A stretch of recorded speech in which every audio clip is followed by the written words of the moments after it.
জামালপুরে হলুদ ফুলে ছেয়ে গেছে ফসলের মাঠ। যতদূর চোখ যায় শুধুই হলুদের সমারোহ। প্রকৃতিতে শীতের আবহ ও সরিষা ফুলের সুবাসে সৃষ্টি হয়েছে অন্যরকম পরিবেশ। আবহাওয়া ভালো থাকায় এবার ভালো ফলনের আশা করছেন চাষিরা। চাষাবাদ বৃদ্ধি করতে কাজ করছে কৃষি বিভাগও। শ্রীলঙ্কা আবারও রপ্তানিতে শীর্ষে।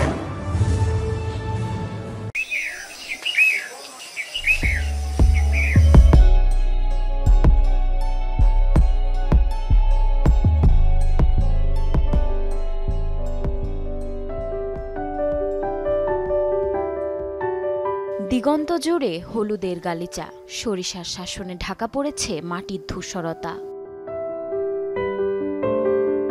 সরিষা ফুলের সৌন্দর্য উপভোগ করতে ফসলের মাঠে ভিড় করেছেন দর্শনার্থীরা। প্রিয়জন আর পরিবার নিয়ে ঘুরে বেড়ানোর নতুন উপলক্ষ এনে দিয়েছে এই তেলবীজ জাতীয় শস্য।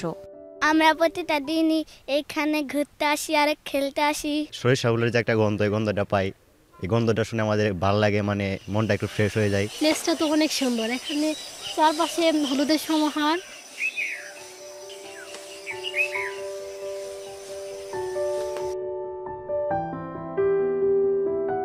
জামালপুরের 4 উপজেলার বিস্তীর্ণ চরাঞ্চল আর ফসলের মাঠ জুড়ে চাষ হয়েছে সরিষা। চাষিরা বলছেন সারসহ অন্যান্য কৃষি উপকরণের দাম বাড়ায় বিঘা প্রতি এবছর খরচ আরও বেড়েছে।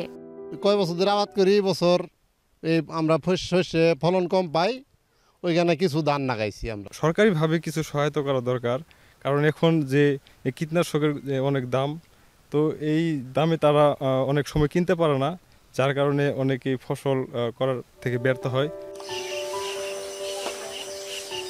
কৃষি কর্মকর্তারা বলছেন লাভজনক হওয়ায় এবছর সরিষার আবাদ লক্ষ্যমাত্রা ছাড়িয়েছে। আবহাওয়া ভালো থাকায় ফসলের সার্বিক অবস্থা খুবই ভালো। সরিষার আবাদ বৃদ্ধির জন্য কৃষক ভাইদের ইউরিয়া, টিএসপি, এমওপি ব্যবহারের পাশাপাশি gypsum, boric acid, zinc oxide, পচা গোবর সার ব্যবহারে উৎসাহিত করা হচ্ছে। কৃষি বিভাগের সকল স্তরের কর্মকর্তাগণ কৃষকের পাশে থেকে সেবা প্রদান করে যাচ্ছে। চলতি মৌসুমে জেলায় 46,285 হেক্টর জমিতে সরিষা আবাদের লক্ষ্যমাত্রা নির্ধারণ করা হয়েছে। জারিন অর্নি, যমুনা নিউজ।